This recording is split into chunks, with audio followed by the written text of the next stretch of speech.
amigos e amigas, meu nome é Mirela. Iniciaremos hoje com vocês o curso de Introdução ao Espiritismo. Essa será a nossa aula de número 1, onde teremos por objetivo entender o que é o Espiritismo. E para isso, precisamos refletir em cima de duas perguntas: como surgiu o Espiritismo e o que são fenômenos espíritas?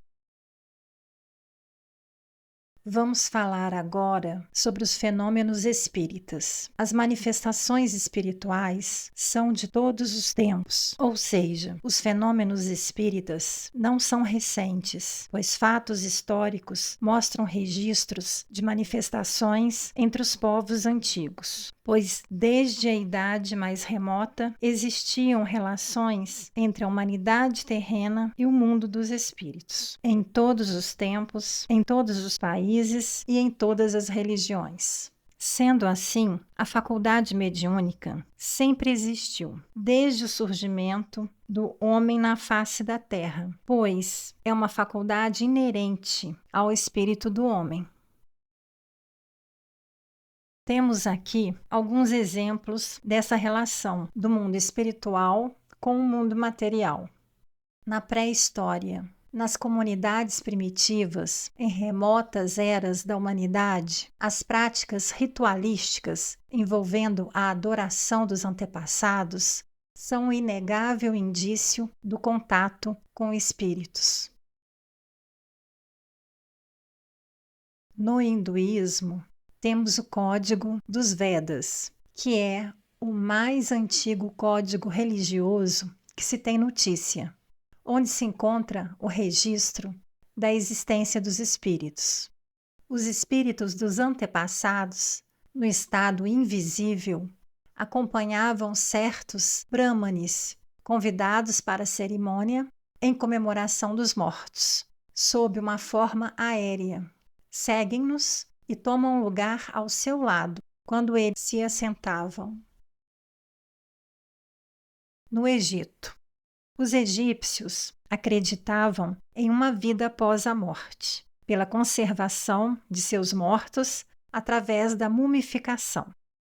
Os sacerdotes do Antigo Egito eram tidos como pessoas sobrenaturais em face dos seus poderes mediúnicos, pois eles conheciam o magnetismo, o sonambulismo, curavam pelo sono provocado, praticavam largamente a sugestão, usavam a clarividência com fins terapêuticos e eram célebres pelas práticas de curas hipnóticas.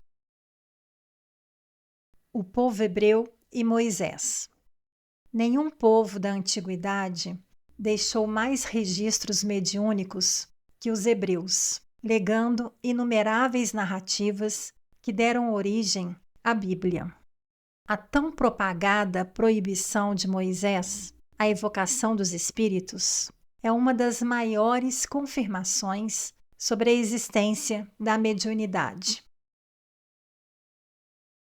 Um caso de escrita direta é relatado pelo profeta Daniel, capítulo 5, versículo 5, ao afirmar que, por ocasião em que se realizava um banquete oferecido pelo rei Baltazar, filho de Nabucodonosor, ao qual compareceram mais de 1000 pessoas da corte, no momento em que bebiam o vinho e louvavam os deuses, apareceram uns dedos de mão de homem e escreviam defronte ao candeeiro, na caiadura da parede do palácio real.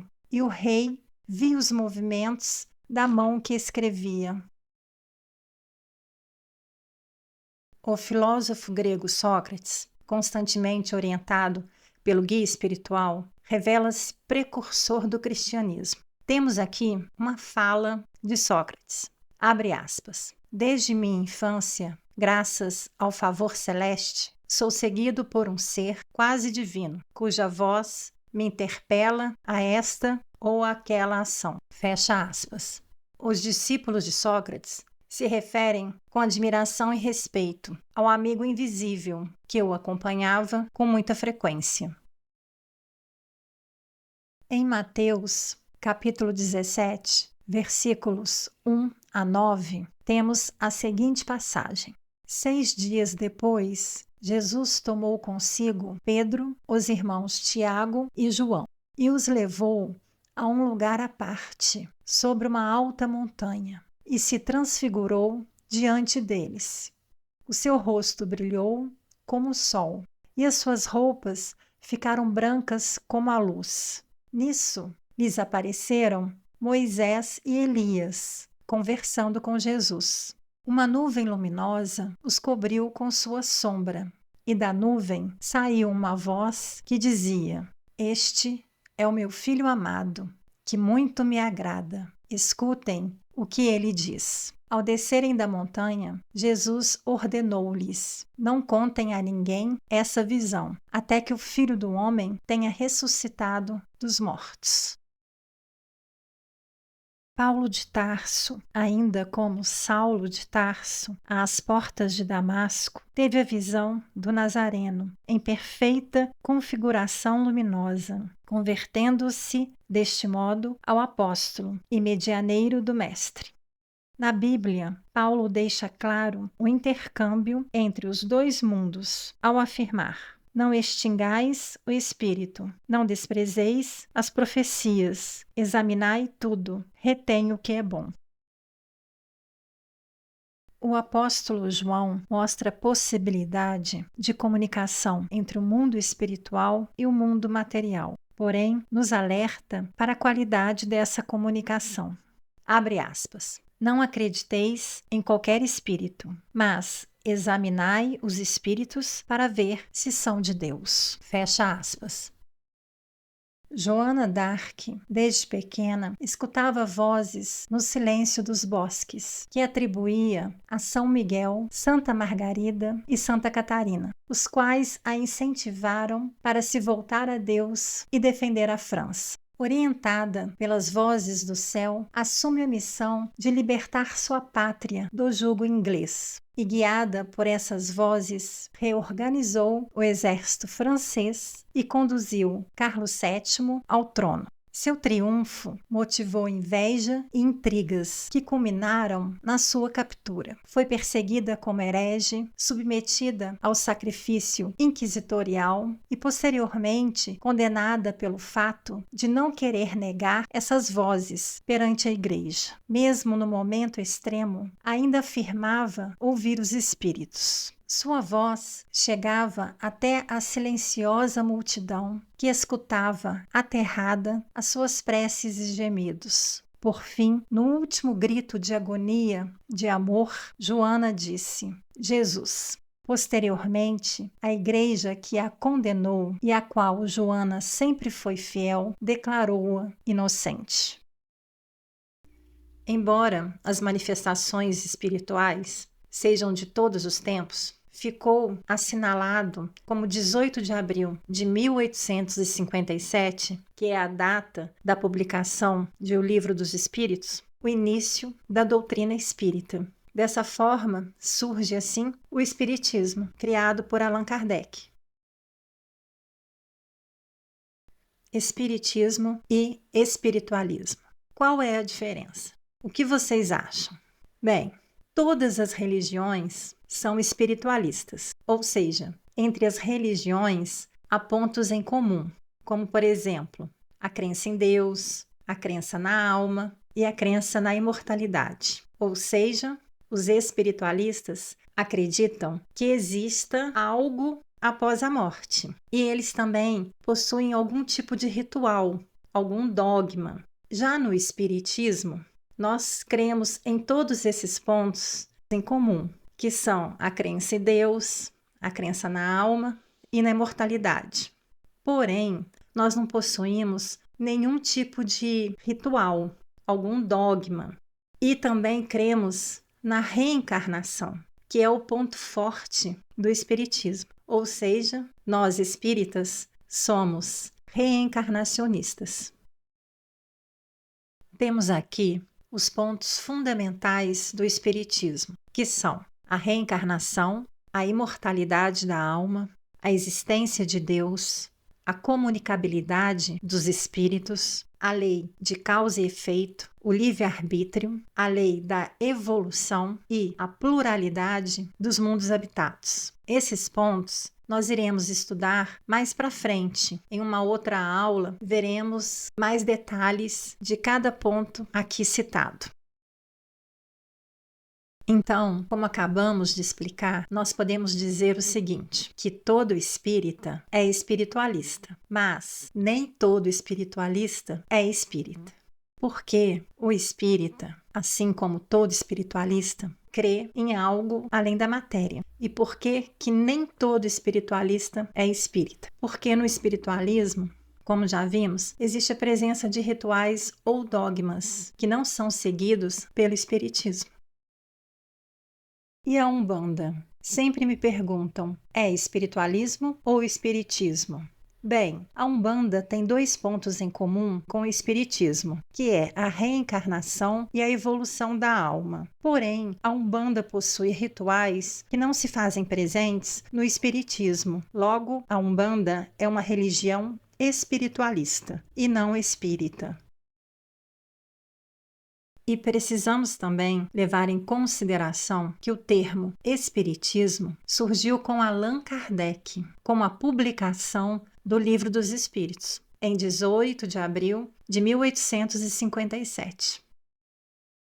Então, a doutrina espírita, que é dos espíritos e não de Kardec, foi compilada e codificada por Kardec. Ou seja, Allan Kardec é o codificador da doutrina espírita. Segundo Sir Arthur Conan Doyle, nessa época houve uma invasão organizada dos espíritos. Conan Doyle foi um dos maiores e mais lúcidos espíritas dos últimos tempos. E o que foi essa invasão organizada? Foram manifestações espirituais persistentes que aconteceram em vários lugares, em pontos diferentes, que culminaram com o aparecimento do Espiritismo, nos trazendo assim mais informações, mais esclarecimentos relacionados ao mundo espiritual. Então, nessa época, surgem médios, fatos e comunicações espirituais que prepararam o terreno para a codificação de Kardec, os chamados antecessores ou precursores do Espiritismo, que eram os estudiosos da época. Então, vamos citar aqui alguns dos precursores do Espiritismo. Vamos começar por Emanuel Swedenborg. Ele era sueco, vidente, gênio científico e tecnológico de seu tempo. Era engenheiro de Minas, teólogo, profundo conhecedor da Bíblia, autoridade em mineração, metalurgia, engenharia militar, astronomia, física, zoologia, anatomia, economia, política e finanças. Desde criança, Swedenborg já manifestava sinais de uma mediunidade de elevado potencial, com notável clarividência. Certa noite, em um jantar em Gothenburg, Swedenborg percebeu e narrou fielmente para mais de 16 testemunhas um grande incêndio que ocorria a cerca de 400 quilômetros de distância em Estocolmo, na casa de seu vizinho. Swedenborg também descreveu com nitidez a vida espiritual, além do fenômeno da exteriorização do ectoplasma, que definiu como, abre aspas, uma espécie de vapor que se exalava dos poros de meu corpo. Era um vapor aquoso, muito visível, e caía no chão, sobre o tapete. Fecha aspas. Vamos agora para o nosso segundo precursor, que é Edward Irving. Ele era ministro religioso escocês, possuía grande brilhantismo e eloquência em suas pregações. Durante os cultos que ele realizava, aconteciam manifestações mediúnicas de xenoglossia, ou seja, os fiéis começaram a falar em línguas diferentes, línguas estrangeiras, sem conhecerem essas línguas. O nosso próximo precursor é Andrew Jackson Davis. Ele era de família pobre, com poucos recursos materiais e intelectuais. Possuía apenas educação primária. Desde a infância, manifestou a clarividência e a clareaudiência. Em transe magnético, o corpo humano era como que transparente para Davis, o que lhe dava a oportunidade de fazer diagnósticos precisos de pessoas doentes. Ele ditou várias comunicações mediúnicas, entre as quais sua grande obra foi Os Princípios da Natureza, Sua Divina Revelação e Uma Voz para a Humanidade. Ainda em estado mediúnico, trouxe comunicações em hebraico e demonstrou enormes conhecimentos de geologia, arqueologia, história, mitologia, origem das línguas e de fatos bíblicos. O aparecimento do Espiritismo foi previsto por Davis em Os Princípios da Natureza, em 1847. Vamos falar agora sobre as mesas girantes.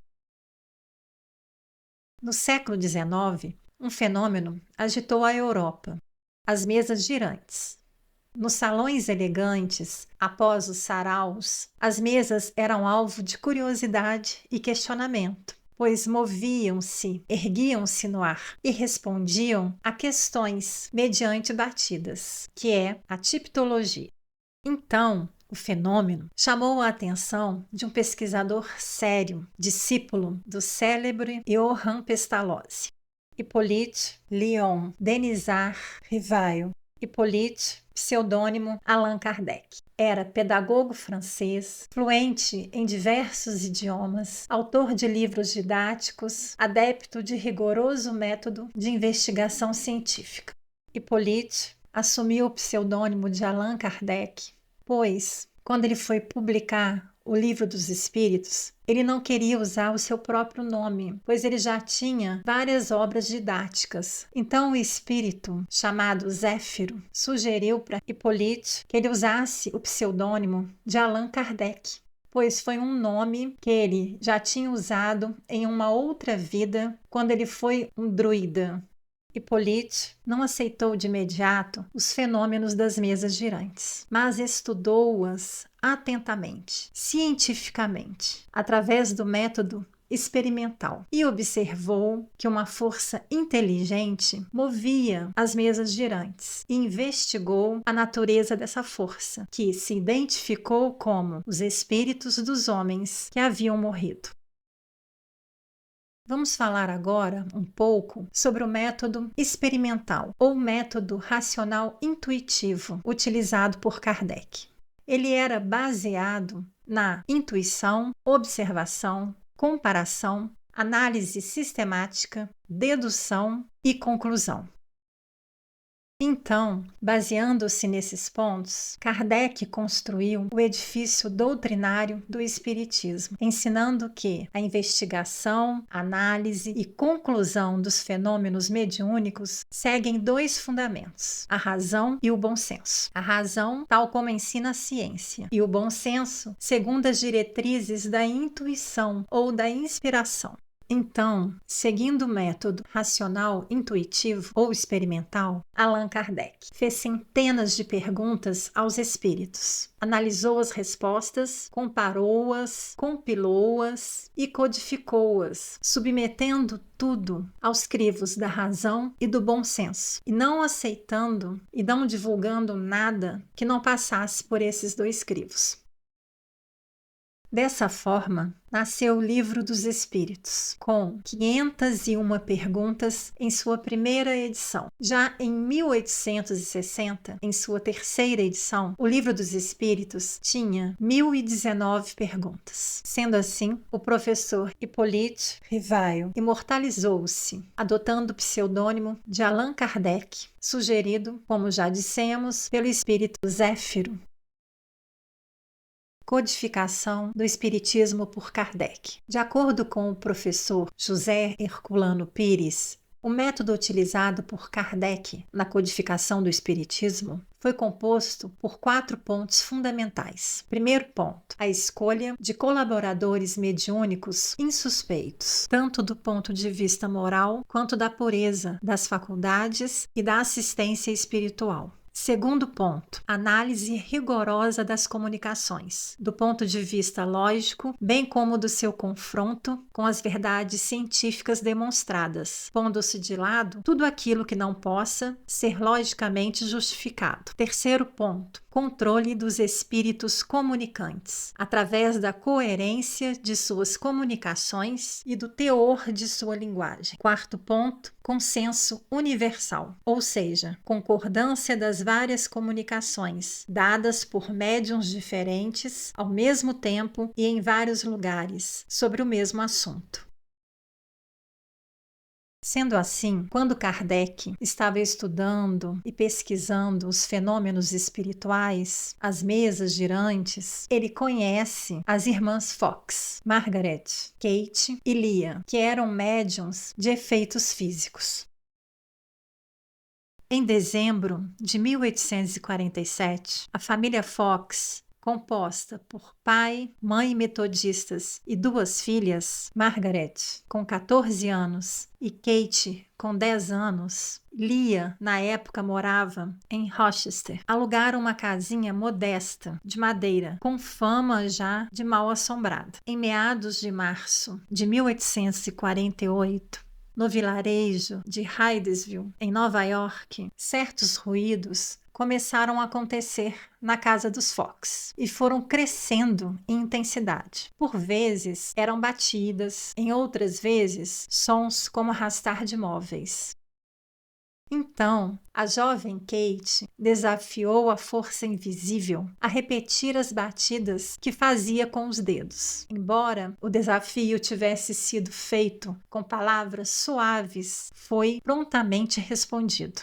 Essas comunicações e esses fenômenos físicos vivenciados pelas irmãs Fox ficaram conhecidos como o caso de Hydesville e é considerado o marco do espiritualismo moderno. Essas comunicações, por meio de pancadas, continuaram acontecendo de forma intensa. Então, as irmãs Fox resolveram chamar esse espírito que comunicava com elas de Senhor Pé Rachado. A título de curiosidade, para quem tiver interesse, no final desse estudo, nós vamos colocar alguns slides com a transcrição do texto sobre essas comunicações do Senhor Pé Rachado com as irmãs Fox. Essas transcrições contam como foram essas primeiras transcomunicações dessa noite, de março de 1848. Também esclarece quem era o espírito do Senhor Pé Rachado, como ele foi assassinado e a descoberta do seu esqueleto.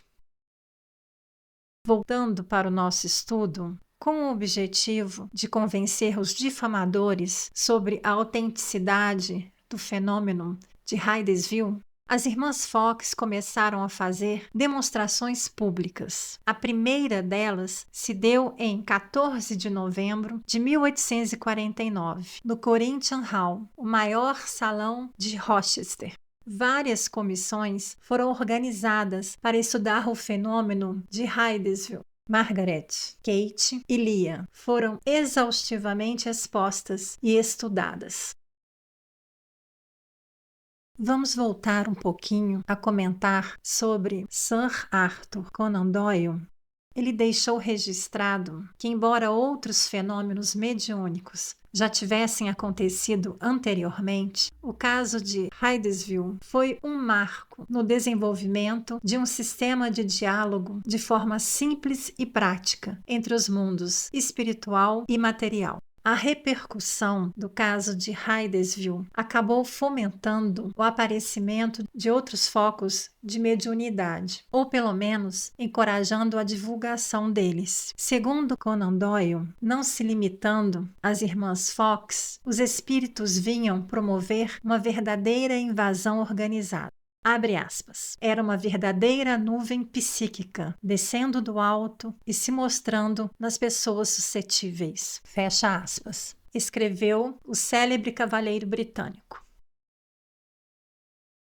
Por fim, temos aqui algumas imagens das formas utilizadas para se fazer o estudo, formas que mostram a maneira como eram escritas as comunicações espíritas realizadas naquela época. Primeiro temos aqui uma mesinha com uma prancheta aparecendo o alfabeto e duas pessoas que seguravam. Só que este método era muito monótono, era muito demorado. Aí depois veio outra pranchetinha com um lápis. As pessoas colocavam a mão e a prancheta começava a escrever. Vejam o desenvolvimento que foi acontecendo ao longo do tempo. Quanto material que foi utilizado para que conseguissem chegar realmente a uma escrita mais rápida, mais acelerada, para que pudessem trazer em forma de livros. Então, estamos chegando no final da nossa explicação. E para concluir os pontos que foram citados anteriormente, nós devemos entender que o verdadeiro espírita não é aquele que crê nas manifestações físicas, mas aquele que aproveita o ensinamento dado pelos espíritos. De nada serve crer se a crença não o faz dar um passo à frente para a sua própria evolução, para abrir a sua mente e enxergar o que está próximo e entender que a parte moral que está no Evangelho é que realmente importa. Devemos sim buscar o estudo, o conhecimento, com a finalidade de conciliá-lo com a prática do bem, ensinada por Jesus. Pois através do amor aos estudos e o perseverante esforço em nossa transformação íntima, estamos a caminho de alcançar as duas asas da evolução, que é o progresso intelectual e o progresso moral. Bem, queridas amigas e amigos, chegamos hoje ao final de nossas explicações e deixamos aqui uma frase de reflexão para vocês, que é: agradeça a Deus a bênção da vida pela manhã. É uma lição de André Luiz, do livro Sinal Verde, Ao Levantar-se. Então, amigos, finalizamos com essa frase de reflexão e, como havíamos comentado anteriormente, a título de curiosidade, colocaremos aqui no final desse vídeo os slides que contam a história e os diálogos da comunicação do Espírito do Senhor Pé Rachado com as irmãs Fox. Obrigada e até o nosso próximo estudo.